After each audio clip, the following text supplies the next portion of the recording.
Let's podcast alongside Joe Giglio. I'm Joe Ovies. We are not inside Eford Studios today. We are on location at the UNC Health Championship, Raleigh Country Club in downtown Raleigh. Empire Properties will be out here, Joe. I was going to say, we're still supported by Empire Properties, Empire Eats. If you've never been to the UNC Health Championship, the version that is played here at RCC, they do an unbelievable job, particularly on the weekends. That 17th hole pavilion has all of our corporate champions, Empire Eats, 2 roosters. Mm-hmm. It's a great time. You sit there, maybe you get a drink or two, a transfusion or two, chase it with a little bit of ice cream, maybe a nacho. Great afternoon. I know the weather is going to improve as well. There's actually some really good names here at this tournament this week as well. Potentially, you're going to have to prevent me from going up and profusely thanking Cam Champ for winning the 3M Open. I think it was 2 years ago. No, I was more concerned with all the drinks and food that you just laid out. You're not doing that today, right? No, we do have a hockey game to consider tonight. No, we're in coffee mode right now. Okay. We have this is round 1. Okay. Your boy is not great at even going 2 rounds.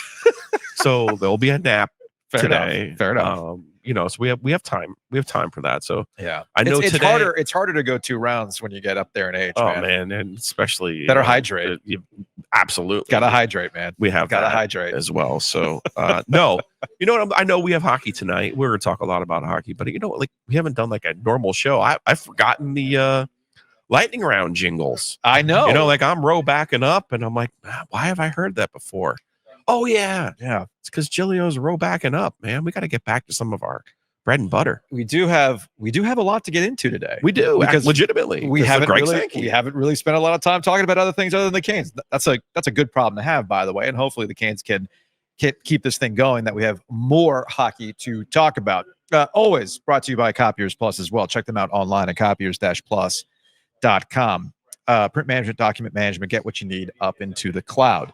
Much like Greg Sankey, SEC commissioner, wants to send college football as we know it into the dustbin in the sky, that level of cloud, right? So this week you got SEC meetings taking place, very similar to how we had ACC meetings in Amelia Island, last week or the week before. Although, do they have that sea salt scrub at the SEC meetings? In Destin, the Redneck Riviera. I'm not sure. I am not sure. Now, so Greg Sankey made waves this week because he essentially called out the ACC in the Big 12 after Jim Phillips, ACC commissioner, released a statement in relation to straight seeding in the college football playoff. Let's understand the genesis of all of this. Yeah.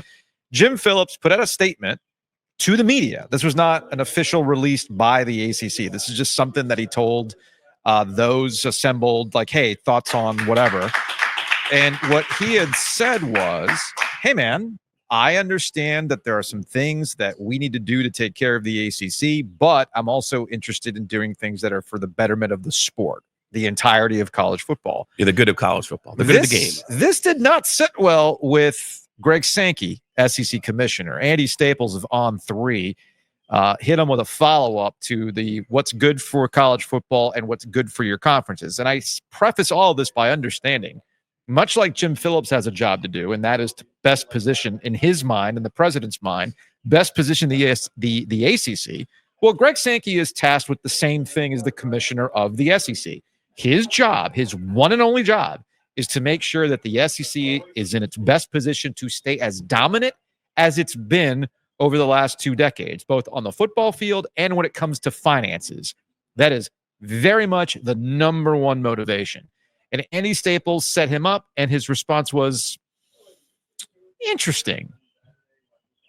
Look at a track record. We didn't need 12. Did we stayed at 4, we would have had half the 4 last year. I don't need lectures from others about good of the game. I don't lecture others about good of the game. And coordinating press releases about good of the game. Okay, you can issue your press statement, but I'm actually looking for ideas to move us forward. So Ralph, I'll go back and say, I thought the 12-team design was really well considered at the time. We never had a unanimous vote to support the 12-team playoff. Even though I was involved in that work, that didn't mean everybody in this league, when we were at 14, thought it was the best idea. But you engage in that type of problem solving. Our 8 or 9 game schedule that goes back to really 2018. We've been talking about eliminating divisions from 2018 forward, and we expanded. So it became a different conversation, and the shape of that conversation has changed over time. We have to make a decision. The CFP and my colleagues have to understand there's something different. We all play college football. And so while you ask that of me, I'll go back and say, we didn't need a 12-team college football playoff. Thought it was good for the game. I was involved in that. Others held it up. I thought it was important to get after that work in a time-efficient manner, yet we held up, and then we went fast. We didn't go slow so we could go fast. We didn't do anything, and then we went fast without solving some of the other elements. I think I have a responsibility to push as well. I think my membership has a responsibility and the desire to push me. And that is a hard issue. If you want to go inside what it's like to sit in this role, I think about the responsibility I have here. I think about the responsibility more broadly all the time. So Greg Sankey going full, you need me on that wall. You want me on that wall. You don't know what it's like to be in my position. Okay, Greg. Boy, that was disingenuous. He's the one who created the 12-team playoff. I know. In a room with Jack Swarbrick and whoever was in charge of the Big Ten at the time, Kevin Warren. Yeah. No, actually, it was the Big 12 who signed their own death warrant on that one. Mm-hmm. So that's disingenuous to act like there was not momentum for 12. Yeah, let's not act like Texas and Oklahoma coming to the SEC was a Trojan horse. Correct. All along to make sure this happened. Correct. So that's disingenuous. See, our heat on the SEC is so good we're getting claps. Getting applause. Yes. So we would have had half this year. Remember how butthurt he was in 2020 when the ACC nominally had half of the field. Yes. And like that also it was part of their decision as well. Because you're right. You can't get Texas and Oklahoma to leave the Big 12 to join the SEC, to sign their own death warrant, to be like, oh, yeah, I want to go play in the SEC and never make the playoff, a 14 playoff. Unless you expand. But unless you make it 12. And it was also his idea. So I get that he's bristling at being, labeled as like the bully or labeled as the guy who's crumbling, amateur sports or whatever has cooked up in his brain. But yeah, it's disingenuous to act like it wasn't your idea, because it was. Well, it's interesting you bring up you bring up what the disingenuous nature of what they're trying to accomplish here. We could have stayed at 4. Bullshit, man. Bullshit. You were never going to be able to stay at 4. No. It's also about not where the money was. It's also about the money as well. Yeah. And now the latest debate with the college football playoff is what they want this 16-team model to be. Right now, you have one side, which is the ACC and the Big 12, the coordinated press statements, which were not coordinated in any shape or form. But hey, man, you want to believe what you want to believe. And I think that's what gets to the heart of this. The SEC lives in its own reality. Greg Sankey operates with a reality distortion field.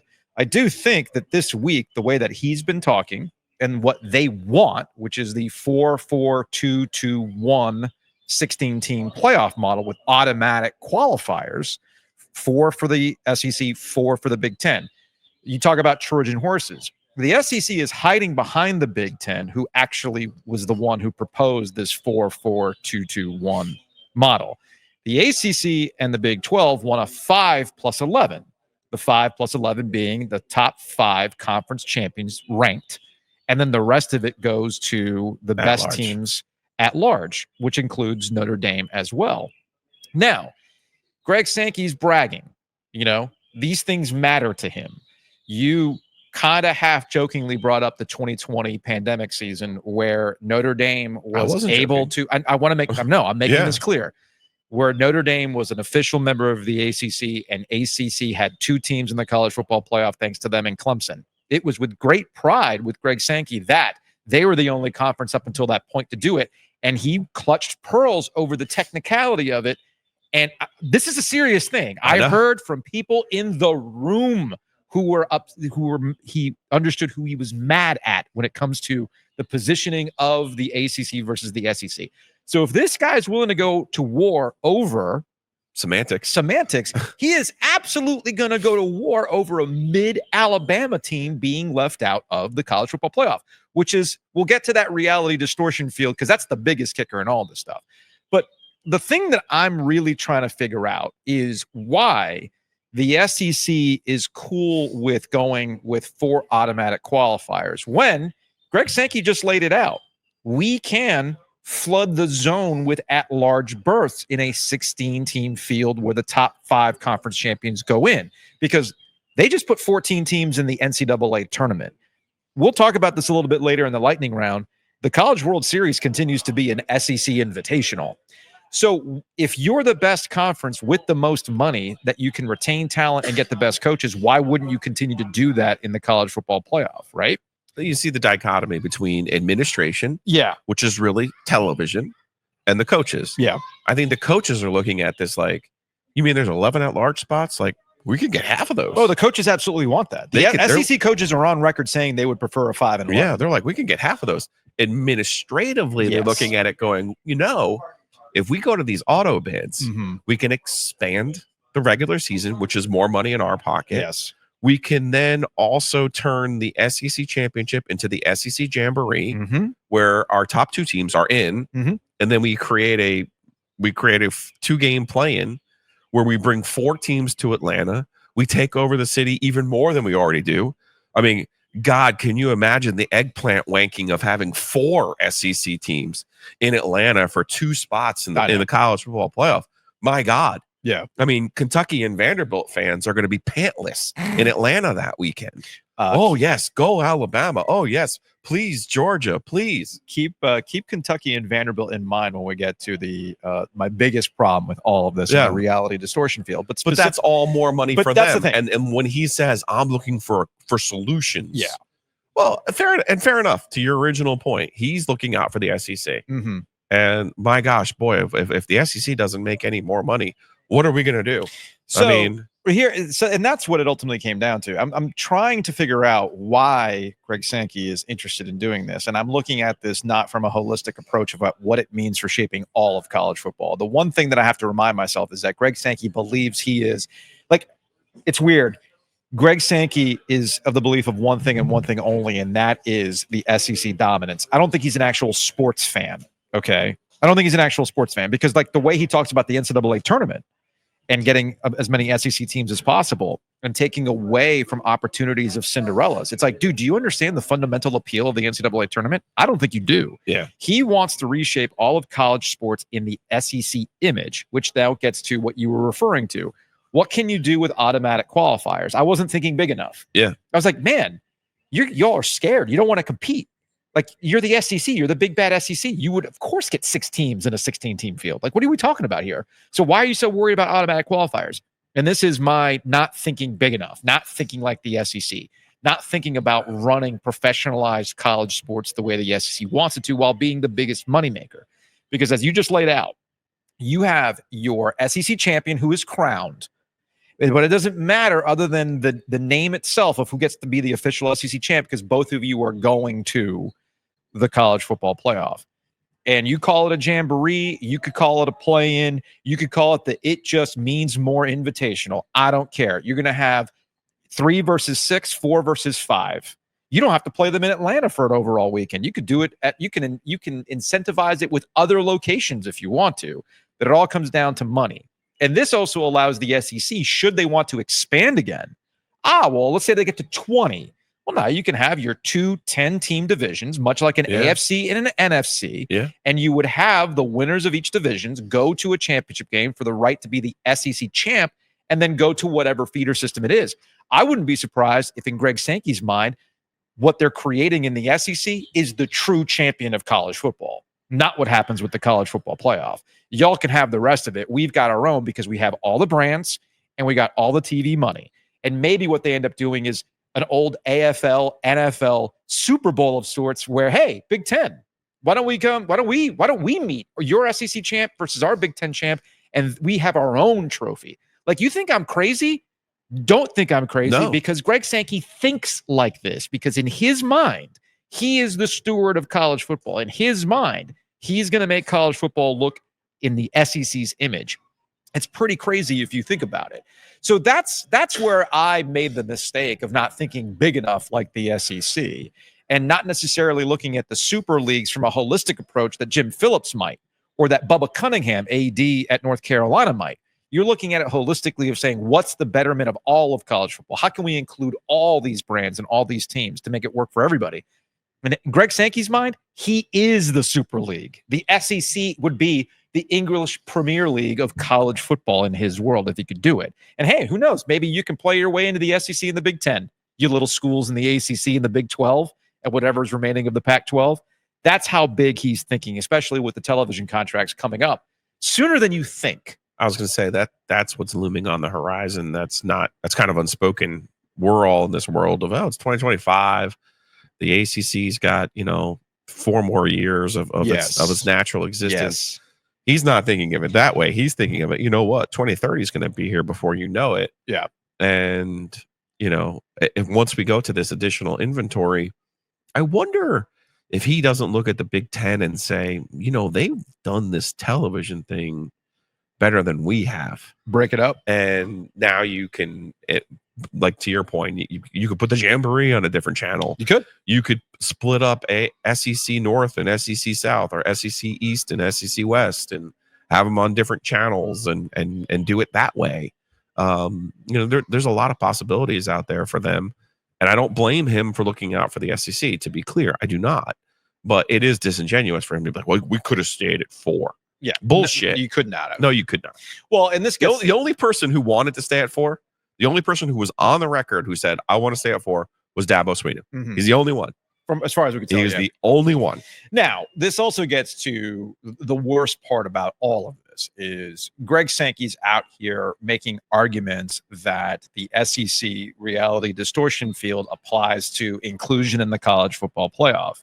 And he's still upset about last year's Alabama team and last year's Ole Miss team. The argument being, well, you see, they beat Georgia and nobody else had to beat Georgia. Or I'm sorry, they played Georgia. So therefore, if you have to play Georgia, well, then that gives you a pass for everything. Okay.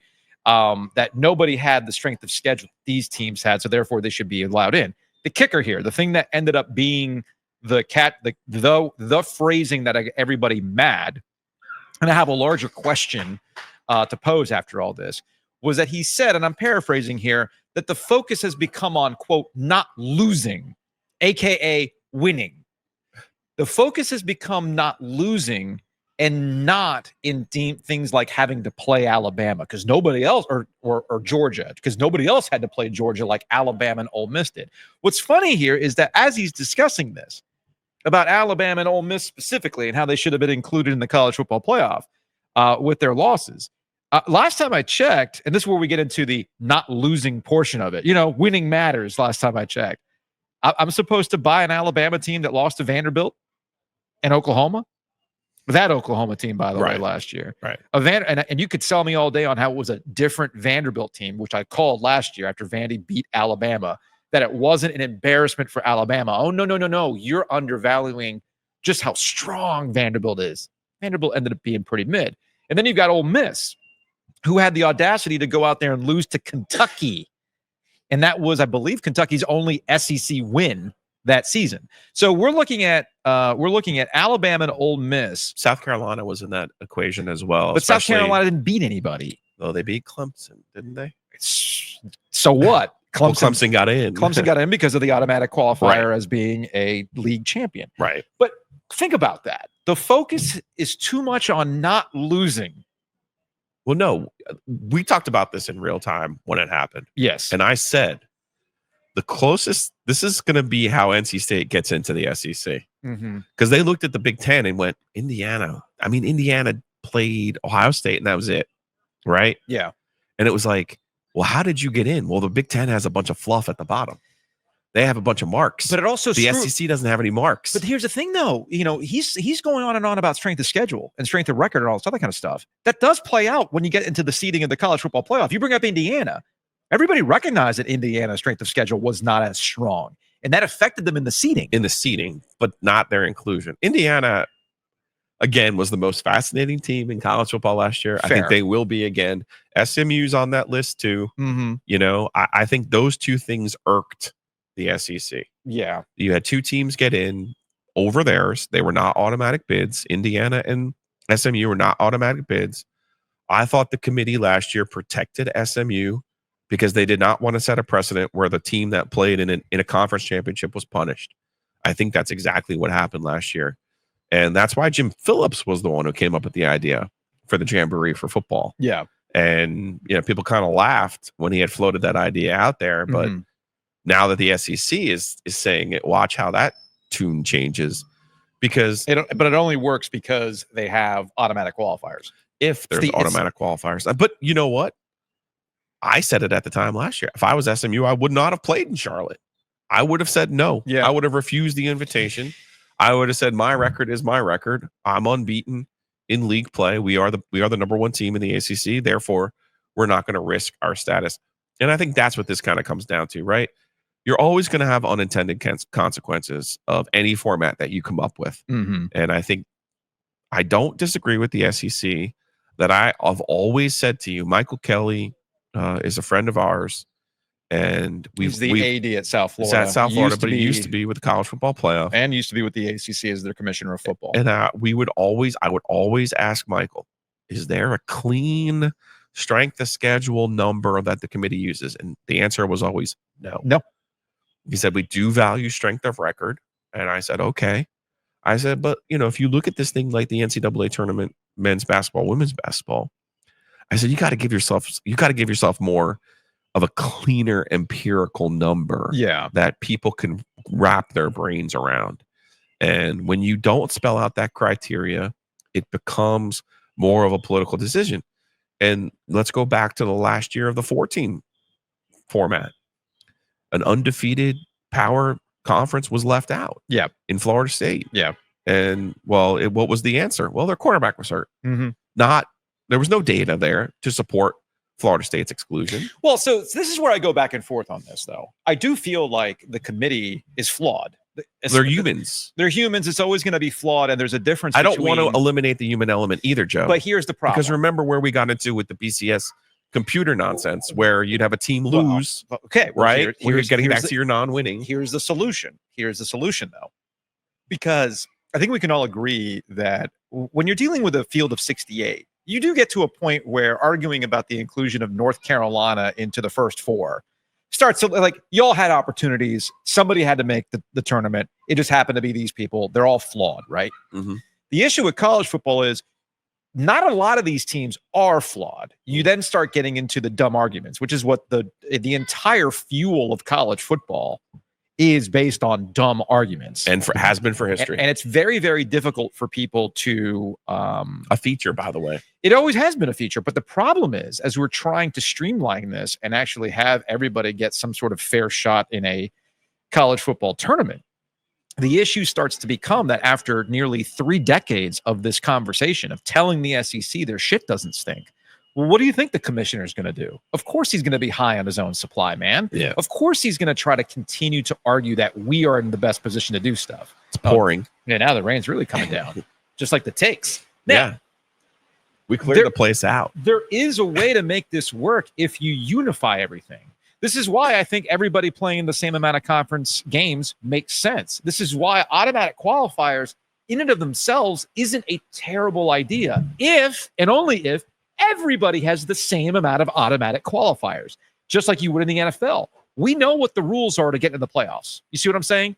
There is no human element when it comes to deciding who makes the NFL playoffs. There is no human element when it comes to deciding how the Stanley Cup playoffs shake out, the NBA playoffs shake out. So for whatever reason, we insist on having this human element decide the quote-unquote best teams. Man, that ship has sailed. So you have to come up with a very streamlined process to make sure you have automatic qualifiers. Do you want to have some debate still featured in there? Cool. But you can't make it 4-4-2-2-1. You have to make it 3-3-3-3 to include all Big Four. They will never. But they're never going to do that. No, the Big Ten, nor should the Big Ten or SEC agree to that. No, they'll never agree to it. But if we were I don't doing think it financially, the NFL, Yes. the NHL, the professional leagues that you lay out are all on equal footing. Exactly. In part because there's a salary cap. This is why Bubba Cunningham and others who have been part of these exploratory committees to streamline all things related to college football are on the right path if you want to do it in an equitable way. But They don't want to. I guess I get back to the beginning of the segment. Greg Sankey's interested in one thing and one thing only, and that is making sure that the SEC is college football. Hard stop. If the Big Ten wants to be a partner in that, perfect, because you do need an equal and financial standing like the Big Ten has it. So my last question on this would be related to whether or not, after nearly 3 decades of telling the SEC that they're the best, and anybody questioning that would get thrown out of a room, right? Allowing Paul Feinbaum to essentially dictate how we talk about college football. This week has been interesting to see how the national college football writers have pushed back on Greg Sankey. And it's not just like the Pat Forties of the world. I'm talking about like Andy Staples and Ari Wasserman. I'm talking about Tom Fornelli of Cover 3. I'm talking about Marcelo over at CBS Sports. I read a few columns basically taking the SEC to task.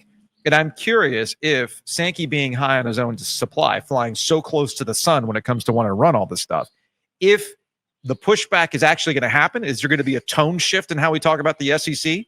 That we're not just going to accept everything that we say or what they say? And if there is a tone shift, is it too late? That ship has sailed because of the last 3 decades of lore building for the SEC, on top of them winning. But there's also been a lot of like, we're not hearing arguments because the SEC is clearly the best. Whether or not it's too late, that ship has sailed, and eventually Greg Sankey's going to get his way. No, I don't think it's too late because, first of all, look how college football has changed. They've legalized paying players, and the SEC is no longer dominant. Yeah. They're the best league. They're the deepest league. I still believe that. But you look at the lack of skill players in the SEC last year on offense. The best skill player in the SEC last year was a freshman receiver. Mm-hmm. Okay. Arguably the best quarterback in the SEC last year was a transfer from New Mexico State at Vanderbilt, arguably. Okay. Georgia's biggest problem last year was they didn't have a receiver. They didn't have a first round pick at tight end. They didn't have a quarterback who was good enough to lead them to a championship. That was their problem last year. Wasn't a line of scrimmage. Even Texas played the wrong quarterback last year. Didn't have great skill players. Had a really good defense. Had a really good offensive line. You know, those teams at Alabama, again, I mentioned Alabama. Their best player was a freshman receiver, a true freshman receiver. The Tennessee was supposed to be whatever with Nico Iamaleava and all the money they spent on him. That didn't work out for them. So why has Ohio State, why has Michigan in the last 2 years of legalized paying players, why have they become the national champions? Why has that been flattened out? How is Notre Dame for the first time in 14 years in the national championship game? Well, they went out and spent a lot of money on Duke's quarterback, who, by the way, was pretty good. Yeah. So the SEC will remain deep. The SEC will remain balanced. But now let's add the other part. They went from Nick Saban, Urban Meyer, and Kirby Smart to now Kirby Smart and Lane Kiffin. Is he the second best? I mean, the guy at Tennessee is a really, really, really good coach. Mike Elko is a very good coach. I wish Mike Elko was still in the ACC. Sure. But you still have to make your bones, right? Yeah. So, I look at this and I say the landscape of college football has changed. You could still be deep. You could still be very competitive, A through Z. That's why I think their next move is going to be to add a little fluff at the bottom. Could be. Got to get to 20 so you can have your 2 divisions. Housekeeping. Brought to you by Inovana. You can check them out online at inovana.com. If you have mess inside your mansion or trash in your cabana, get it clean with Inovana. were at the house Yesterday? yesterday. Hey, it's Wednesday. I woke up this morning and I hear this screeching noise, and I was like, I have no idea what day of the week it is. You know this in general? Yeah, but you throw in a holiday weekend and the Throw in Canes. the holiday, you throw the Canes. My Yeah. body clock is like, my body clock hates me. Yeah. I hear the screeching noise. You should have saw me just sprint out of the house to go drag the garbage out to the curb. The garbage guy was like laughing at me. He's like, "It's okay, man. It's all good. Okay. We got I you. got you. We got you. We got you." He was super nice. So shouts to my guys. So we got the Canes, obviously. We were hoping the Canes go as far as they possibly can because we don't want to go into off-season protocols just yet. But that also means we're one day closer to the Sports Podcast Festival at the Rialto. So that was an amazing transition. Well done. So that's coming up week 0. We got Split Zone Duo, we got Big Screen Sports, and we will be there. It's the second time we're doing this. Everybody had a great time in year 1. So go to the Rialto.com to get your tickets today. You can also bundle and save. There's a way to get tickets to the Sports Podcast Festival and to the Sklar Brothers later in the year. So bundle and save. But the Sports Podcast Festival is a good time. Great official way to kick off the football season. And the Split Zone Duo guys, they're like tight with Will Wade, apparently. Oh, okay. Stephen Godfrey's like tight with Will Wade. Nice. Will Wade apparently sent Stephen Godfrey one of those, like sending a box to the media is like all the rage right now. Right. John Gruden keeps getting boxes from Schools UNC, he can't pronounce. UNC. Yeah. What I find funny about the videos is like Gruden for his age is still pretty yoked. Yeah. And I don't know who wrapped the ACC box, but that man was like flexing to get some freaking packaging tape off a cardboard box. Like, dude, all you need is an X-Acto knife. What are we doing It's got to here? be Amy Acola. Just all tight, right? Yes. So I thought Making that was sure. I just thought that was kind of funny that the guy was practically like just like veins popping just to get the ACC box. We're not in off-season protocols Not yet? quite yet. I didn't send you the Appalachian State one? No. you Oh, haven't said man. that. He butchered the fuck out of that school. Worse than you? Worse than I ever did. Wow. And Folks, even I heard it. folks, And I was like, ooh. just say App State, guys. Just App State. Ooh. Anyway, so I don't know. He might. I'm not saying Will Wade won't show up to the Sports Podcast Festival, but I'm not saying. Anyway, I don't even know what I'm saying. He's anymore. done I've an lost. interview with everyone but us. So maybe you might want to evaluate what he thinks of me in this. Well, I was gonna say, Will Wade. It's not a pronoun issue. It's Buddy, a Joe issue. Will Wade has no idea who I am. Yeah. But he knows who you are. He does. And I don't think he likes you. I'm starting to get that feeling.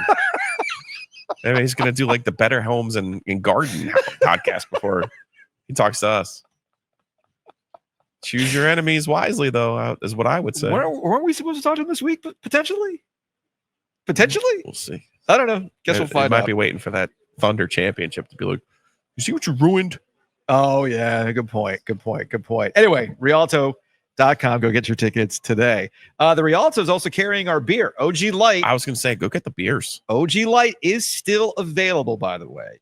It's just not available at the Breeze Through anymore. Shout out to everybody who sold out the Breeze Through. We moved 30 cases of beer. We should have made more. Moving the units. But I know Rialto had a few cases for their watch parties. Shady's has a few cases. Our friends at State of Beer in downtown Raleigh, Pharmacy Bottle Shop in downtown Cary, Graffiti has it as well. And I believe Anthony over at Oakwood Pizza Box also has a case or two. So you can get a slice and our beer. Who says no?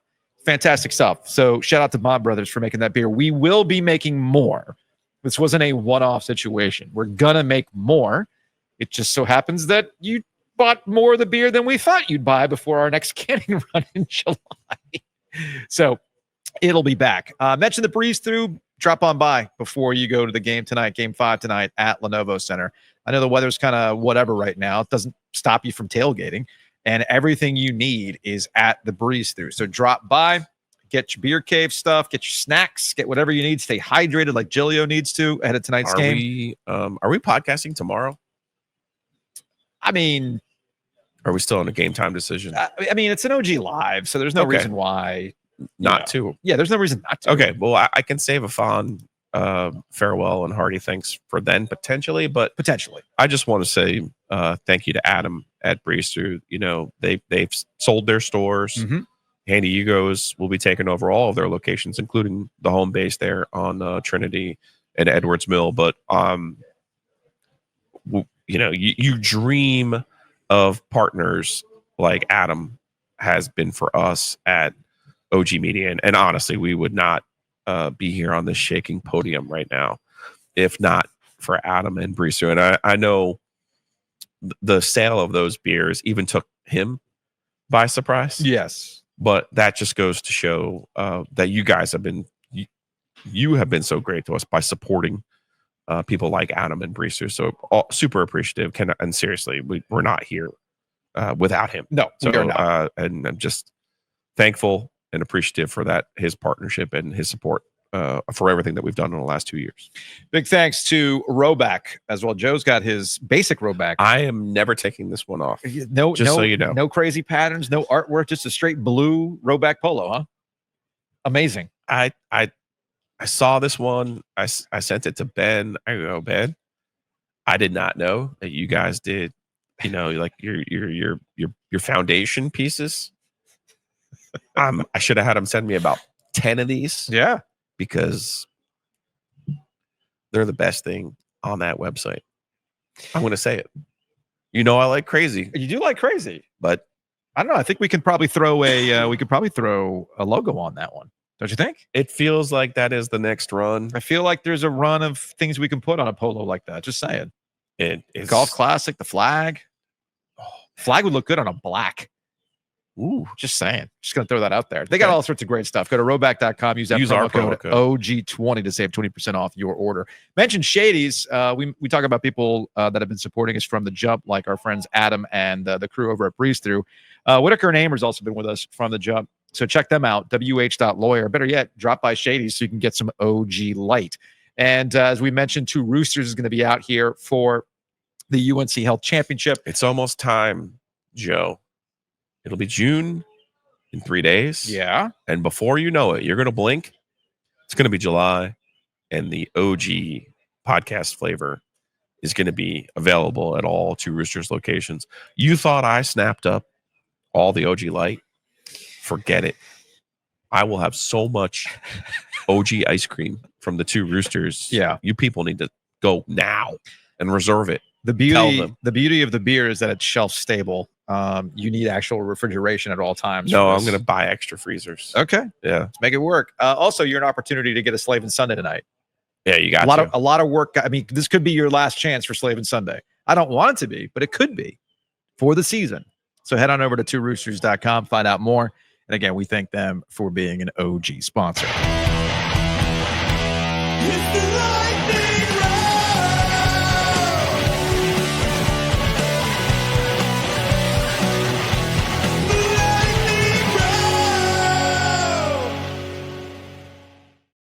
Man, never thought I could miss Zeus and a bra, but here we are. I know we haven't done a lightning round in a hot minute. You know what else we haven't done in a hot minute because we've been so wrapped up in all things hockey. It's about that time for a today in Bill Belichick. Never been too worried about what everybody else thinks. We're not talking about this. What the hell? This is not what we signed up for.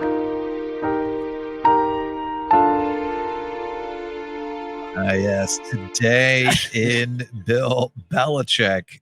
So Pablo Torre, who we talked to a couple weeks ago when he had dropped his big Bill Belichick, Jordan Hudson expose, he's done some follow-ups. He released an episode, late last week on ring camera footage and all sorts of other stuff. I'm not going to lie. I thought going to the Airbnb to go look at the bed where Bill Belichick and Jordan Hudson allegedly were getting intimate was a little much. That's just me. But one thing that Pablo is doing is he's trying to find something. He's trying to find some sort of smoking gun that makes it so that it really blows up at UNC. And I got to imagine that the one thing he's trying to find is some sort of connection between Jordan Hudson and UNC that would make things look especially bad for all parties involved. We have floated and discussed the possibility of Jordan Hudson being business minded. And last time I checked, UNC's got a pretty good business school, right? No, one of the best in the country. So there is some speculation, some talk, and there's only one way to find out is if she actually enrolls for classes and how that all played out. I think that's what people are looking for. I think that's what Pablo Torre is trying to find with all these FOIA requests that have been going out there. The latest here is, and you've run into this, and this gets into the explain like I'm five portion about freedom of information act requests and how that stuff comes through. Pablo, like you, has filed a few of these to get to the bottom of some questions that we have. But like you, Pablo's been getting some rejections as it relates to these FOIA requests. He went on with Mike Florio of ProFootballTalk.com this week and said straight up that he will sue North Carolina if necessary over Bill Belichick and Jordan Hudson public records. Okay. And he's expecting some stuff by Friday. If he doesn't get stuff by Friday, he is prepared to sue UNC. Now, again, the question is, why is Pablo fighting this? Like going so hard after this? You can look at it cynically.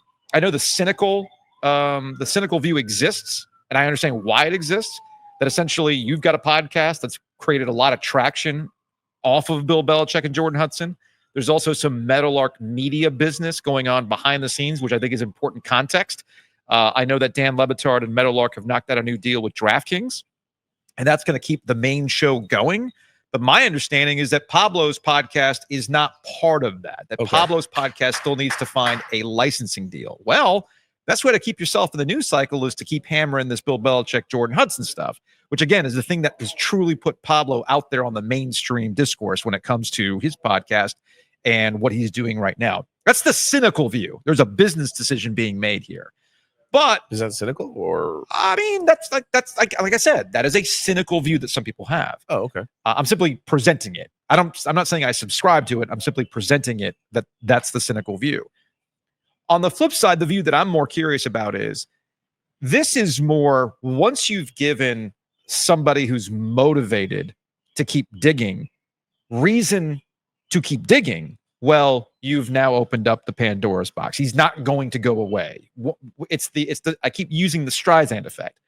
The presence or the idea that you're hiding something is only going to cause people like a Pablo Torre who want to investigate more reason to keep digging. You see what I'm saying? Yep. Like, well, why are you hesitant to talk about this? Why won't you do these kinds of things? Yeah, I still haven't seen Stephen Belichick's contract. Right. So that's kind of where we're at right now. I understand where Pablo's coming from on this. I think I know his end game, and it's just going to be something that persists throughout the summer until they actually play a football game. And if you wanted to talk about the football aspect of this, I am curious after that first weekend against TCU in primetime, if they lose that game, if Bill Belichick and the crew wouldn't rather talk about what happened all summer rather than the actual football aspect of this. I do think he's done a better job of getting his message out there. I know the ACC network has something tonight for he sat down with Reese Davis and Dabo. Like, I think that was smart. Yeah. I mean, these are all things that they should be doing. He did something with Ryan Clark on the Pivot podcast. Meanwhile, I thought that was good too. It's fine. Meanwhile, Jordan's back online. I've noticed that.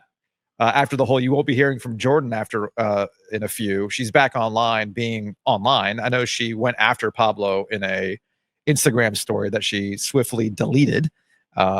Basically saying, "Hey, Ring, how do you feel about this?" Or why is this guy going? This is slanderous, and all that kind of stuff. And then she deleted it after that. Again, when you give Pablo the oxygen, he's only going to continue to come at you.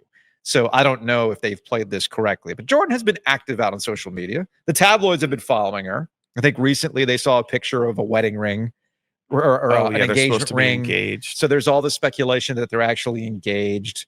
My new latest theory is that she's going to use Labor Day to announce that she's pregnant. See what she did there? Labor Day. She's pregnant. Okay. So the day of the game? That's kind of where we're at. Yeah, it's on Labor Day. She'll do a Beyonce like baby bump thing. Like, look, oh boy, look at that. Oh boy. Little baby blue, right? So it would be appropriate. It would be appropriate. Saw the promo on UNC's socials. Oh, dude. Color's soft, but we will be tough. The fact that they leaned into that is interesting. I don't know if you're really selling it to actual UNC people by continuing to double down on the whole, we're a soft color, but we're going to be tough. But hey, man, I ain't working their social medias. If you were Pablo, how would you handle the FOIA thing? We could check in with our guy David McKenzie. There are the interesting thing about Freedom of Information Act is you are entitled to certain information as a public school because, as Pablo has argued, there's a contract as the public school that you're taking money from the public that you have to disclose information to said public. Mm-hmm. The law, though, in my understanding, which is very, very loose, and again, David McKenzie, who's been filing his own requests and has also sued UNC for information. The law itself is pretty vague about. It's not like you filed it and they have 7 days or 14 days or 21 days or 30 days. I believe it's written fairly vaguely about when they have to respond. Yeah. And due diligence and whatnot. And I remember the original lawsuits going back to when I was at the News and Observer, when we had sued for phone records and then other records. They claim, that we have to use all this manpower to go through yada yada yada to find the records that a lot of times you get, well, your request is too vague. Yeah. And it's kind of like, well, instead, why don't you just give us everything? And there is a school to that thought of, I'll just bury you. Like Kelly your wife can tell us more about there is a law practice that basically says, fine, you want everything here, you sift through it. Yep. We're gonna bury you in paperwork. Yep. So it's a little more, it's not as cut and dried as I made a request on day 1. You owe me the paperwork by day, let's say 20. Mm-hmm. That's my loose understanding of it. But yes, I put in a request for Stephen Belichick's contract. I still don't have it. Well, just keep hitting them every Friday. Well, you that's where I probably will go to David and say, hey, man, can we expedite this? And I'm pretty sure you could probably set up a ChatGPT agent to do this for you every week. Just send the request. You could, but they keep responding to me that it's been fulfilled, and it's not. It's not. You have not seen it. It's that simple. Topics, stack it up. Giglio's roll back it up. Well, I know what we'll do. A lightning round. We referenced it earlier when we were talking about the SEC, that the College Baseball World Series is essentially another SEC invitational, but it's not just all SEC teams. We also have nine ACC teams that have made it into the College World Series, into where we're at right now. So Chris, who does a really, really good newsletter called Bless Your Chart, came up with a visualization of where we're at with the ACC and SEC, the SEC and ACC as it relates to the College World Series. He's got squares representing SEC teams and ACC teams. 22 of the 64 teams in the field are from these two conferences. And look, you like to say if something good can happen to North Carolina, it will. North Carolina wins the ACC baseball championship in Durham this past weekend, smoking Florida State, by the way. Straight smoking them. Really, really impressive. And they get to host. And last time I checked, they only have to deal with one SEC team. Yeah, fake one at that in Oklahoma. No, they have a great path to Omaha. Oregon is the other team who's paired with them potentially. And I got news for you. The West Coast teams only make the College World Series because they don't play SEC teams. Right. Straight up. Right. I did all the math, man. There's 3 teams in the last. So the SEC since 2019 has won the national championship. There's been 5 tournaments played. They've won 5 of them. They've had 7 of the 10 teams in the finals. They've had 18 of the 40 teams in Omaha. They've had 28 of the teams and the supers. So they've absolutely dominated. The ACC has been good, yes, but the SEC has been dominant. And there's been 3 teams since 2019 who have successfully gone through an SEC team to get to Omaha. They've had to go through 2 in the regional round and the super regional round.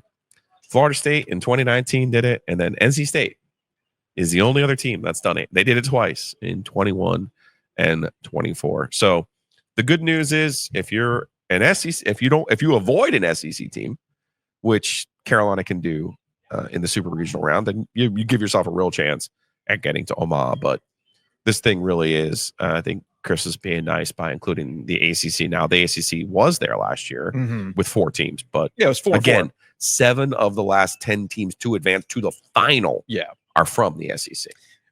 Last point on this. Are we going to get more OG sports phone calls about Elliott Avent after this weekend? I mean, for what? Because they went to Auburn and lost? I mean, give me a break. You know, like, why can't they win just one ACC baseball championship, Joe? Yeah. It was right there for them. Yeah. I know. We've got a lot to get to. Woo. It's a lightning round. Did you know the NBA playoffs are happening right now? I did. Yeah, my boys are interested in the NBA. So See, I we were didn't. watching the Knicks and Pacers last night, actually. I did not know because I thought the Knicks had won it all. Last when they round. beat the Celtics? I thought they won it all when they beat the Celtics. I thought the playoffs were over. Congratulations to the Knicks. They celebrated like they won. They the certainly championship. did. They certainly did. And the other reason why I thought the Knicks won it all is because we've been spending most of the conversation about who's the face of the league. Oh, Lord. Meanwhile, Tyrese Halliburton has been the best player in the playoffs. Now, I did watch. Weird. All jokes aside, I did watch some of the Knicks and the Pacers last night. And yes, Halliburton has been fantastic.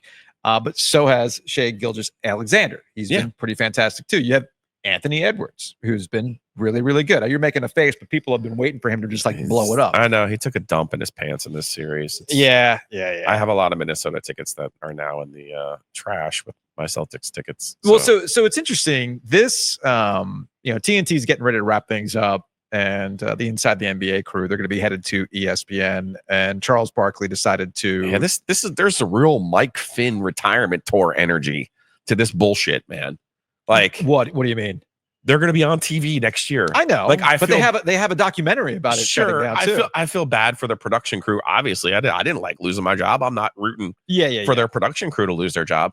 But these 3 guys are going to be on TV. They're just be on a different fucking channel next year. Yeah, like goddamn with this retirement tour already. So they got the retirement tour, and I guess Charles Barkley has like some parting words while he's part of TNT specifically and not part of ESPN, and that comes to how they shape these conversations about who is the face of the league. Beat the hell out of them. The Oklahoma City Thunder are gonna win the championship, and anybody want to bet me any amount of money, come to my damn house because I can afford it. OKC is the best team in the NBA. I've been telling y'all that for 2 months. Hey, ESPN, I love you guys. Don't try to make Anthony Edwards the face of the NBA. The face of the NBA is Shai Gilgeous-Alexander, Joker, and Giannis. You can't give it to people. They have to take it.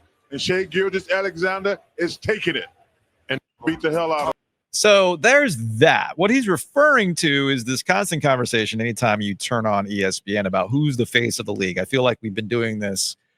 This comes up in the NBA every so often as you look at your elder statesmen looking like they're riding off into the sunset. I'm talking about Steph Curry, LeBron James, Kevin Durant, Dwayne Wade, who's already retired, that sort of thing. But Kendrick Perkins broke my brain on First Take when he said this related to who can and who cannot be the face of the league. Here's the bigger picture, right? You got to check the boxes when you're the face of the league. Yes, we know you got to have your signature shoe. You're going to be in commercials. You're going to have the highlights. You got to have the game. But you know what else you got to have? You got to be a role model, right? And things outside the lines matter. Now, if you go down the list of all the faces of the league in the history of the game, you look at Larry Bird, Magic Johnson, Michael Jordan, Kobe Bryant, Shaq, LeBron, Steph, what did they all have in common? While they was playing in the league, they all were family men. They all were married with kids. And if you think that don't play a role and far as the role model, this is facts. This is not something that I'm making. Hold on. But this is not something that I'm making up. Now, what happened? What happened to them after they retired? That's their business. But while they are playing or was playing, they were family men. Well, Who sure. Who wants to tell Perk? Sure. Hey man, he feels good about the take. Let him have it. We're just gonna like not talk about Kobe while he was playing. Magic Johnson. And again, I'm not trying to make. I still don't understand what that has to do with anything, though. Like, I don't know. Larry Bird was a really good basketball player. He was the MVP. Yeah, like that's why people like. That's why people like him. Magic Johnson was his foil. Was a really good basketball player. Was super entertaining style player. Yeah. And kind of rescued the league from the cocaine cowboys of the 70s and 80s. Well, that's the other thing too. And then there's Michael Jordan, who was an unbelievable talent and competitor. And true family man. Sure. Who gambled all the time. We all have problems, right? Everybody's got their issues, but like, where does that take coming from? I don't think anybody was like, I love Michael Jordan because he's married to Juanita as Marcus and the other one. Jeffrey, right? It was, actually, I don't even remember. I don't know. Either way, I thought one of them's banging Scottie Pippen's ex-wife, right? Yes, I believe that's the case. That's one way of putting it. Yeah. Regardless, I would like to congratulate Kendrick Perkins for having the most galaxy brain take. Sometimes you gotta cook him up. I guess so. He's ready for off-season protocols. I mean, dude, there's actual games taking place right now. You don't have to go save it. Save those bullets, man. You know, there's also times where we transition, just so you know. Like in 2004, the Pistons won the championship, right? Yeah. And we were all like, oh my gosh, Michael Jordan just retired. Who's the next thing? And it's like, well, it might be LeBron eventually. Okay, cool. Or is it Kobe right now? Or whatever it was. Like, just because not every generation's going to have that guy. No. Like, it's not a real thing. They're not. I think the league is better off than when it was 5-10 years ago because there's more balance to it. Yeah. Because we tried this last year with the Celtics. Well, Celtics won last year because Derek White and Kristaps Porzingis were outstanding in support of their stars. Absolutely. But look how quickly it changes. Jason Tatum tore his Achilles. They're legitimately now talking about trading Jaylen Brown, not bringing back Kristaps Porzingis, and wondering what's going to happen with Drew Holiday. It changes in an instant, just as it did for the Pistons back in 03 and 04. Yeah. It doesn't diminish what they did. So, yes, I've seen a lot of this about OKC being the best team. I think they are this year for sure. But that can change very quickly. And if they only win one, like the Celtics only win one with their crew, or Denver only wins one with the Joker, or Giannis only wins one with Milwaukee, so what? That's a good thing. Yeah. You know, we went through this span in the NBA where it was just LeBron versus the Warriors. Well, now you got more. It's deeper. The NBA is deeper than it's ever been. That's because of the international pool. And the next player might be Wembanyama, by the way. Which then gets to just might be him. It gets to the other part of the face of the league conversation is that we have a hard time accepting a face of the league if it's a foreign player. I would think that we're beyond that. Good is good. But I mean, honestly, sometimes the way Joker goes about his business is very relatable. Man, I'm just here to clock in and clock out and go. You're just keeping me hang out with my horses. You are keeping me away from my horses. Yeah. That's what this is. We all got our own thing, man. Are we done here? Good. Now I can go back to my horses. Thank you.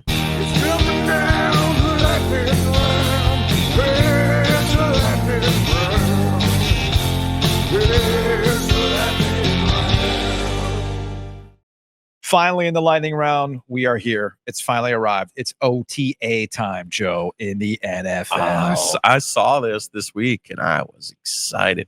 The hair on my arms stood up when I saw this clip. You, sir, are excited for the Panthers tweeting out first look at the Cali to Cali connection. It's got everything you need in offseason protocols. Bryce Young throwing with nobody around in shorts. And more importantly, as the ball begins its descent. Yeah, you got to have the zoom on the ball. Zoom and the slow-mo, man. Yeah, so good. That's what you need. Hey, man. I'm grabbing that ticket, NFC Championship. Carolina Panthers to win the NFC Championship. Hey, man, history is history. On a somewhat serious note about the Carolina Panthers. As I look it up. On a somewhat serious note about the Carolina Panthers, the big talking point you're going to get this offseason is structure continuity for Bryce Young. You've got the same coach. You've got the same system. You've got a coach who started to buy into what you were able to deliver for his system, and you've added some pieces like Nalo that will help you out theoretically, right? So that's going to be the summer story about Bryce Young continuity. But that's going to hit, rubber meets the road kind of situation because they do not have an opportunity based on how they finish the year and what the expectations are this year for Bryce Young specifically. He's going to have to come out of the gate strong. He's going to have to come out of the gate looking like the guy that Dave Canales can truly build around as they're coming up on this contract and whether or not they want to go in a different direction. So that's going to be the main talking point for the Carolina Panthers. I think it's a fair one related to Bryce Young. You showed the promise. You showed the promise last year, at the end of last year. Now you got to follow that up and show that you can be the guy and not have the Panthers going back to the drawing board with the likes of Arch Manning and everything else. So that will be the main talking point throughout the rest of the season. 65-1. You to like win the it? NFC. I just took it from All right, good stuff. Good stuff.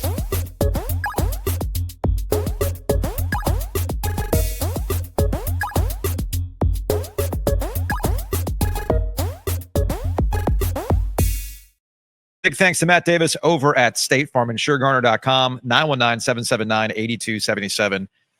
Matt's a real one, man. This is customer service. I had a question related to my older son and his driver's license and making sure I had all the paperwork necessary so that he could take his driver's license test. Okay. Get the actual driving test done. Yeah. And we drove out to Wilson yesterday to do it. Wilson. Son. And yeah, I was a little bit in scramble mode, but State Farm took care of it. I had the DL123 that I needed, all, the temporary insurance card to make it go. I had all my paperwork ready to go. Unfortunately, Caleb was not ready. So, that happens. Yeah. I think James passed it the first time. Jackson did not. Though. He got it. He got God on a 3-point turn, like not doing it properly. So it's usually more than one thing. There was like some turn signal issues. Anyway, all I know is that next week we might have to record somewhat early.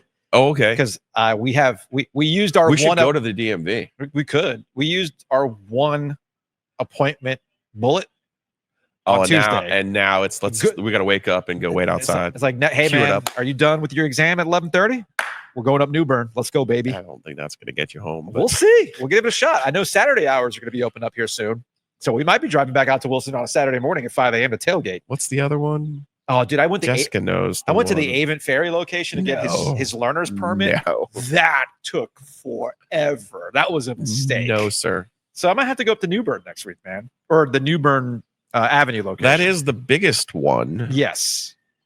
The one in Cary is a good one. I would avoid Cary at all costs. I don't know. That mall's like the land that time forgot. Fair point. Either way. It's not like you're getting any foot traffic over there. Either way, Matt Davis getting things done. That's customer service. So start the conversation. Call them at 919-779-8277. Big thanks to Hometown Realty. Check them out. myhtr.com. Buy and sell with confidence. We're in an area of Raleigh that is on the come up. I see a lot of for sale signs. Maybe you want to buy some property, new construction. These are all builder incentives that you might not be aware of, but Hometown Realty knows all about them.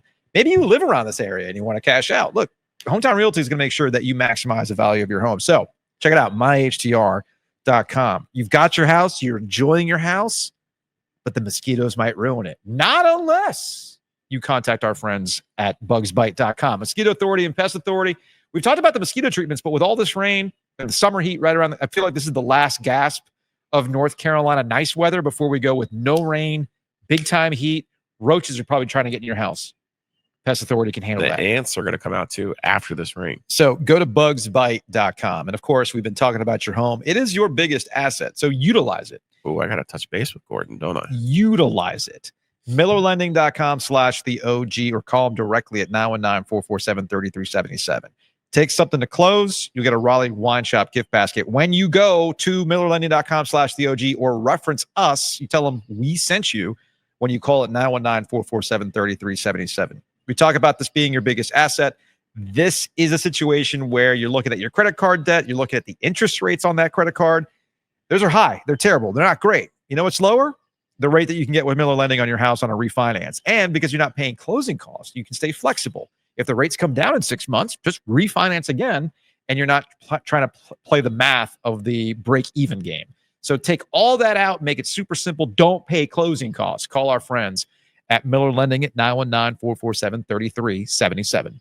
Joining us on the Heister Automotive Group microphone as we are on location at Raleigh Country Club for the UNC Health Championship. Tournament Director Brian Caruso joining us now.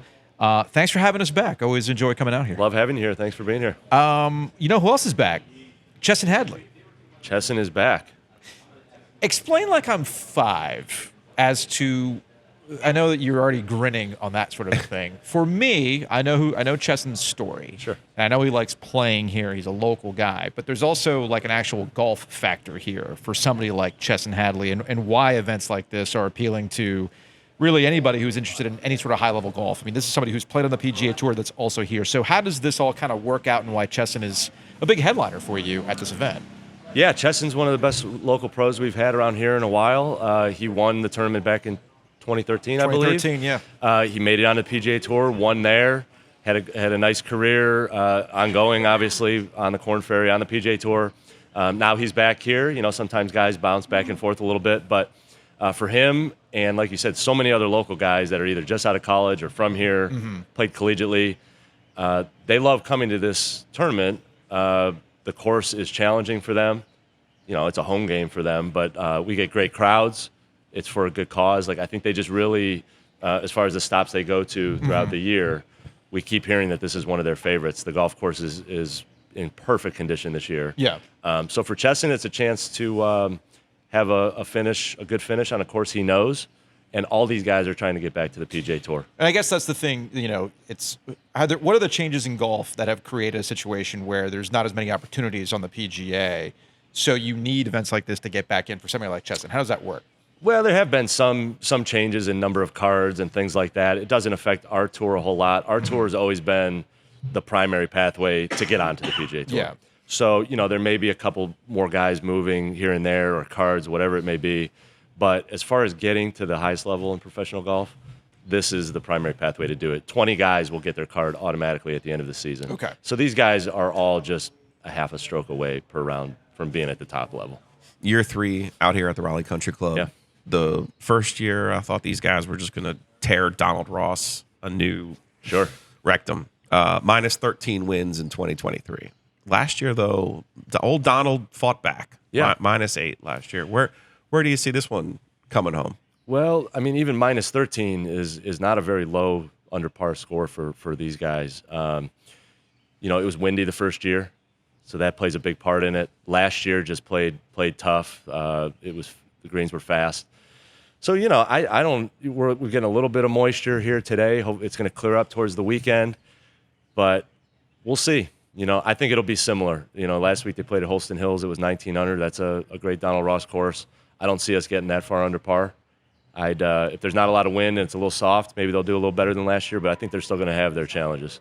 And it's a true Ross course. You don't grow the rough out. You know, it goes up and down. There's no houses out here. No, the greens have been redone in the last. This is how they built years? courses. You know, back in the day, Yeah. it wasn't through a neighborhood. It's all self-contained, which makes the course have a nice feel when you're out here for spectators as well. But you know, the rough is a test for sure, but here it's really the greens. Yeah.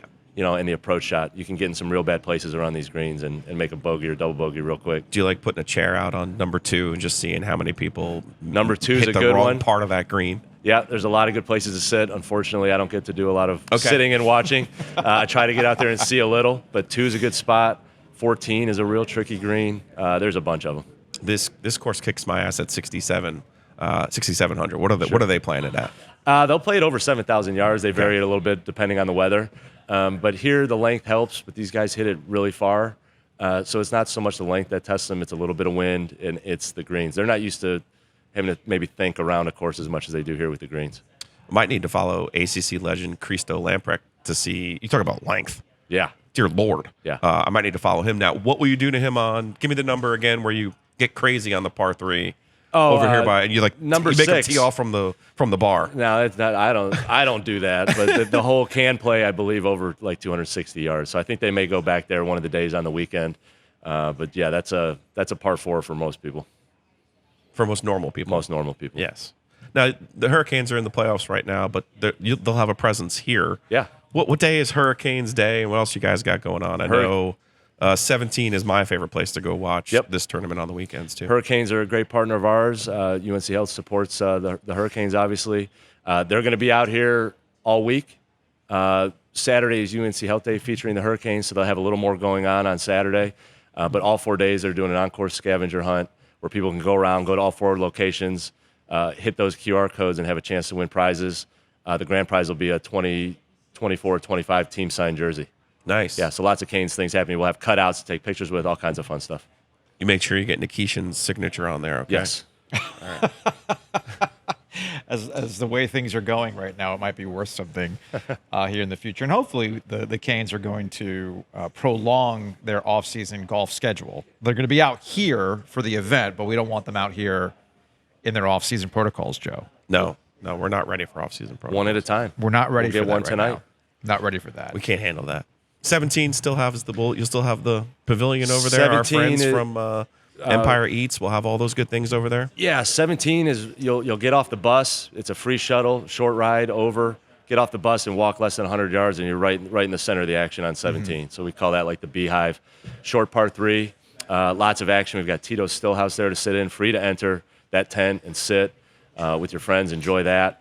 Empire Eats is here, featuring food from their restaurants, Sithy, Raleigh Times, Gravy, The Pit. They've got awesome stuff. Two Roosters is over there Friday through Sunday. Hitting all of our corporate champions. I here, mean, Brian. love Well done. seeing this. I love the synergy. You could come out here and sit at 17 and not leave and have a great time. A lot of people like to get out and walk around. But 17, there's all kinds of things happening. And can I mention one more thing? Yeah. 17 on Saturday will definitely be the place to be because we've got a $10,000 hole-in-one giveaway presented by Delta Dental of North Carolina. So how does that work? All that means is anybody on site that's at the tournament can go to the Delta Dental tent on 17, register for free, and if a pro makes a hole-in-one, we'll end the registrations and do a drawing for all those people that are registered. Somebody will win 10 grand. Wow. So you don't even have to hit the shot. Okay. Where will the pin be? Do we know? The pin will be towards the back of the green, but Okay. these guys can hold it from anywhere. Yeah. Well, no, that green's Yeah, can be a it's a little tough bit one, yeah. nasty. Yeah. I've seen the days Yeah. where they put it in the clown's mouth. And But you're in trouble. I think somebody's going to dunk one, and right. I think you'll want to be out here, get here, signed up early, because once a pro makes one, that's the end of the registration. Okay, gotcha. Now, speaking of pros and whatnot, who's the guy that Giglio will tell me, hey, remember when we talked to him? that was Ryan Gerard. Last year. year. We talked to him. Yeah. But again, that's just kind of illustrating what kind of event like this is, where you can see somebody like a Gerard Yeah. come through on his way. It does. So, And Ryan Gerard visited our children's hospital, I believe, last year, so it was good karma for him. He just had a good finish at the PGA. But that's what we like to tell people. I mean, Scotty Scheffler played in this tournament years ago. Yeah. So this is a chance to see those guys. There's a lot of local guys playing this year, more than I think ever. So Duke guys, UNC guys, Wake Forest. We're gonna try to post those guys on the website for people to support them. You may have to restrain me from congratulating Cameron Champ for his Twin Cities win a couple of years, 3M Open win a couple of years ago. Yep. That won me a few dollars. There you go. So you don't need me harassing Cam Champ is here. Cam Champ. Cam yeah. Champ is Speaking of here. guys who hit the ball a ton. Pontus Nyholm, who was from Campbell, won last week on our tour. Okay. He's here. Carter Jenkins is a UNC guy who's played well here before. So they need your support. It means a lot to these guys when people come out, get behind them. If they have a big crowd following them out here, Yeah. it gets them pumped up, and they need that help. I'm fascinated. Going back to the start of the conversation where you said, like, these guys are a couple of strokes away, right? And it's always that classic. I do not golf. This is well established, but Joe's still out there chasing it all the time. And I'm thinking to myself, a couple of strokes for you is a Yeah, little bit it's different. than a couple of strokes for them. You're just trying to shave a couple of strokes to feel good about yourself. This is a couple strokes that line of demarcation is thin, man. Yeah. It is thin. No, these guys are some of the best professional golfers in the world. I mean, Yeah. our tour, the Korn Ferry Tour, is arguably the second best professional tour in the world. So if you come watch the players here, or you go to Sedgefield to watch the Wyndham, you're going to see the same level of play, basically. Yeah, I always find that And kind these guys hit it far. Yeah, They're young. yeah. They play aggressively. They're fun to watch. It's just as one of those things where you're always reminded that that line from on this level is really, really good, and it doesn't take away from what they're doing compared to what you see at the big level, but it just shows you just how elite you have to be to get to. Sometimes I don't think we appreciate it. I think sometimes you have to come to events like this to go, oh yeah, that tippy top, man, it's another level. It's another level. And so I mentioned 20 players will get their card at the end of this season. Yeah. All 20 of the top 20 players on the points list right now are all here this week. So you're going to see guys that are going to be playing and winning on the PGA Tour next year. That's very cool. Yeah. That's very cool. Well, Brian, thanks for coming by. Hopefully, everything goes well. Hopefully, we're still talking about Canes hockey on top of the Canes being out here for all the fun as we go through the Eastern Conference playoffs, Eastern Conference Finals here in the Stanley Cup playoffs. And I don't know, we'll have to run it back next year. You can buy tickets at the gate, or should you buy tickets online? You can buy tickets online. You can buy tickets here at the gate. It's Thursday's half-price tickets. It's only $10 general admission. on Thursday. Kids 15 and under are free all week. But a ticket the other 3 days is only $20. You can buy them online. All the information's at the website, unchealthchampionship.com. Perfect. Thanks, Brian. Thank you, gentlemen.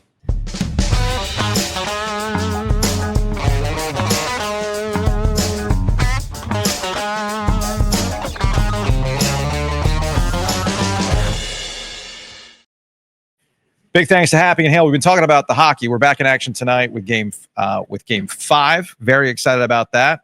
All of our hockey breaks brought to you by our friends at Happy and Hale. Take a break. Let's take a hockey break. Brought to you by Happy and Hale. So let's say you spend a late night at the arena. You need a little pick-me-up for tomorrow. May I suggest the Allman Brothers? Yes. That's definitely a pick-me-up. Maybe you're just trying to catch up on things because you overslept, but you still got to eat lunch. Hot honey chicken. Use the app to order the hot honey chicken. Use OG25 as a promo code for one time off 25% with our friends at Happy and Hale. Again, download that app, use our promo code OG25 and save. Big thanks to the Butcher's Market. Check them out, thebutchersmarkets.com. We just got done with Memorial Day weekend. Summer grilling season is here. Maybe you're looking for one last tailgating opportunity. Drop by the Lake Boone location to get a steak and cheese or an Italian sandwich. The fries are fantastic. They also have beer there too. So They have wine. All the things that you need, they're at the Butcher's Market. Whether you're looking to tailgate or you're looking to grill out this weekend, they've got it. So And salmon. go to the Butcher's Market. Salmon is delightful. You've discovered the salmon. Congratulations. A big thanks to Keller Williams Commercial. The Donnelly team is here for you when it comes to your commercial real estate needs. Retail space, warehouse space. You need like a bazillion freezers to keep all of that Two Roosters ice cream that we're making. Maybe you bought up all the cases of OG Light and you need somewhere to keep it. Well, commercial real estate, warehousing. Our friends at Keller Williams Commercial, the Donnelly team, Brian, Julie, they're going to help you out. So check out trianglencommercial.com or give them a call at 919-616-8681.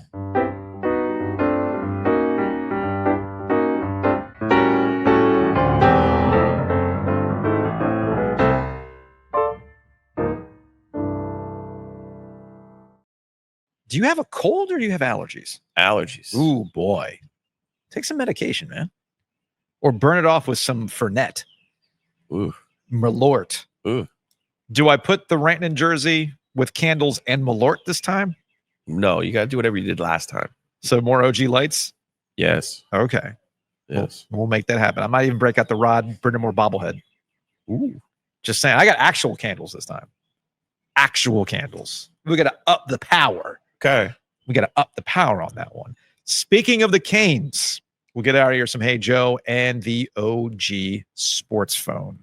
919-444-2211. Call the OG Sports Phone and curse or don't. Of course, the OG Sports Phone is brought to you by Nature's Relief. Check them out online, naturesreliefhempstore.com, RELEAF hempstore.com. They've got their wine alternative coming out here, the Tail Chaser. We talked about it with Jennifer over at Nature's Relief. It's fantastic stuff. And more importantly, they deliver now. What? Yes. Get out of here. You need gummies right now. You might need them after tonight. Yeah. Pre-game it. Contact Nature's Relief. Again, go to naturesreliefhempstore.com. All right, to the OG Sports Phone. Let's start with a 919. Hey, guys. Love you. Watching back the Game 4 win. Happened to be on a date with a very pretty girl when this game happened, which is unfortunate, but priorities, right? So one of the things I read was that the question is Aho your second line center, or is he your first line center? I actually read this. I don't know who said it on Twitter, but he is a second line center. I feel like a lot of Canes fans think that we need to go out and get a second line center. We have a second line center. His name is Sebastian Aho. We need to go out and get, a 1C, a true 1C. Sebastian Aho is the epitome of a 200-foot hockey player. I mean, he's Jordan Stahl in 7-8 years when, he loses his step. That's what he's going to do. That's where he's going to make his money. He's a second line center who can knock it down and scored 25, 30 goals a year. Anyway, I'm rambling now. Love you guys. Later. I take it with the rambling, the date didn't go well, that you had time to ramble? Oh, How did the date? I feel like I'm left hanging. I need an update. How did the Yeah. date go? Like, obviously, the date was worth it to go on the date and skip out on the game. That's cool. Also, we're sitting here talking about doing things again with the Rantanen jersey and summoning another win. Well, don't you have to go on another date tonight? Ooh. Right? I mean, I would advance that to her. Yes. I mean, honestly, it could be a situation like, look, I know we didn't vibe, but I kind of want the team to win. So, look, free meal. Just, you can look at your phone the entire time. We just have to go out. And when that, if you're really about it, isn't that what you would do? Yeah. Okay. I mean, you can look at the dating app while we're on the date. I'll help you. I'll even give you my opinion on things. Like, nah, that guy looks like a loser. I wouldn't date him. But Never. you got to go out. Yeah. You got to go out. Oh, look who called. Our +61 international call. Oh, yes. He's back. What do we got? Gentlemen, g'day again. It's your +61 calling. Just wanted to say, if it bleeds, we can kill it. That's all I've got to say. If it bleeds, we can fucking kill it. Let's go, Canes. Going full freaking predator here. So, all right, how does this work? What do you mean? It's because it's a Google voicemail. He's able to call us. Like, how does it? Yeah, it's just a Google voicemail. Okay. Yeah.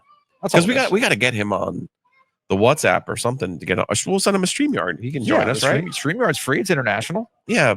Australian for beer. You got to come on the pod, man. Make that happen. That's an off-season protocol. That's certainly that's a Wednesday in June, sir. And unlike a British Tar Heel, I'm actually believing this isn't a grift. An Australian Canes fan. So what if it is the British Tar Heel? It's not the British Tar Heel, mate. Twist. Oh, plot twist. What if it's Brady Manick? By the way, just as wild and exotic as Australia, a 252 area code. I don't think we're going to win the series. I think we shat that away in the first 3 games. But like I said on my last call, just win a game, kill the narrative, prove you can win a game in the conference finals. We did that, but I don't think we're going to win the series, but at least now there is a very faint glimmer of hope that we've proven we can win in the conference finals. We've proven we can beat this Panthers team. So who knows? Maybe this lights a blazing inferno under the ass of this team, and we might win 3 more. I highly doubt it, but at least there's a chance now, and at least we have killed the narrative, and yeah. Let's go Canes. General sense that I get is that the Canes will win tonight. I know Paul Murray's talked about availability for certain players that we talked about after Game 4 that weren't there for the Panthers. There's an expectation that some of the guys that were missing, like Nico Mikola, would be available, that kind of stuff. Okay. So we'll see. We'll see what kind of roster they have tonight. I think the Canes finally being able to play a game that that resembled the Carolina Hurricanes will have a carryover effect into tonight. I think the Panthers are still better than the Canes, and through the course of 7 games, they're going to win this series. I just think it's not a too little too late. I just think it's like, all right, finally, the Canes are looking like themselves. And even when we've seen them play themselves, there was still in the back of their minds, like when they waved off the Aho goal with the offside, of, man, watch the Panthers strike. Or with the injuries piling up, you see how deep they are in comparison to the depth of the Carolina Hurricanes. So the Panthers are simply better. The question was whether or not they can actually make this thing look like a series. And I think when it's all said and done, they will make it look like a series, and they'll lose in 6. We'll see what happens. Let's go to a 336. Joe's, what's going on? It's Jack from Wilmington. It's interesting to me to watch the Canes play the Panthers because I feel like over the last couple of years, we've gotten used to watching the Canes get down in a game and still feel comfortable about having a chance to come back at the end, even if we do end up losing. But something about playing the Panthers, man, you get a lead and it still doesn't quite feel safe. And, I mean, for good reason we feel that way after the past couple playoff series we've had against them. But the point of my call, I do not know if this is true, but I had to tell somebody. Somebody told me today that if we force a Game 7, that it will take place on the first day of hurricane season in North Carolina. And hearing that just brought a smile to my face because it sounds like it's straight from the script. So hopefully we can get a great start to hurricane season in Raleigh for Game 7 and complete a pretty crazy comeback. So you can fact check me because I don't know if it's true, but I'm going to believe it's true. And hopefully that will just give us a little bit of mojo. Anyways, thanks, guys. Talk to you later. I like that, but it does remind me of that one year where NC State played a home game, like with the blood moon and the wolf moon and the red moon and the dark moon. Like every game that season was a different moon. I'm pretty sure they lost fucking all those games. I thought the Louisville game, like the big Louisville, they did. Yeah, they got one of the moons. Like if we're gonna, are we in Dave Dorn stray mode here again? Like at least no, but they played Clemson and there was like the blood moon and they got their ass handed. There was some sort of wolf blood moon the night of the Louisville game, which now that we've had all this time to process would be considered Dave Dorn's signature win. It's on the list, right? Because it was Lamar Jackson, and apparently it was such an impressive win that they were using it in NFL coverage. Like, this is how you stop Lamar Jackson. And I'm sure there were NFL coaches going, man, if Dave Dorn can stop that dude. So now that. Was that a stray? Was that a stray? Sorry. All right, last one. So, obviously, the Canes are still cooked. The series is basically over. It's just delayed by a day or two. But this one is big for how we talk about the Canes in the off season. Now we can unapologetically look at this as a success and not, grind our teeth about getting swept again for the fourth straight time in the Eastern Conference Finals. So we need to see some corrections in tone from Canes fans. Canes Twitter. No more of this, Rod's not the guy. Rod's fired stuff, okay? Rod's not on the hot seat. We don't get here without Rod. He doesn't Coach K his way to getting an under-talented team to the Final Four by accident. He's a good coach on his way to becoming a great coach. Yeah, are we going to talk to death about him should have played Nikishin earlier? Probably. That's not enough to deride the guy and throw him to the wolves. Also, let's talk about the core. We need to shut that shit down too. We need better ancillary pieces. We need better support and tougher guys and at least one sort of game breaker. A Mitch Marner, a Sam Bennett, maybe if we can trade a bunch of picks to Buffalo and get a sweetheart deal from their new assistant to the general manager, we could get a Tage Thompson. We got the room for it. But Aho, Svechnikov, Jarvis, Slavin, that core, that group of guys, that is a good working group of shooters. So I don't disagree with the premise of the call, specifically as it relates to Rod Brind'Amour. We talked about this last week. If you talk about the season objectively, the totality of the season, Rod Brind'Amour did an excellent job as the head coach of the team. What's stopping the Carolina Hurricanes from getting beyond this round? I don't think it's a coaching issue. I think it gets back to what we talked about as a group, you, me, Luke, Maniscalco, as it relates to the core itself. And the caller even gave it away a little bit. Like, Sebastian Aho and Andrei Svechnikov are positioned as the best players to stand toe-to-toe with other teams' best players. What you're actually proposing is bumping them down, like you've mentioned, bumping them down a notch to bring in the actual difference maker. That is an indictment of them and whether or not they're as good as you initially thought. That's all.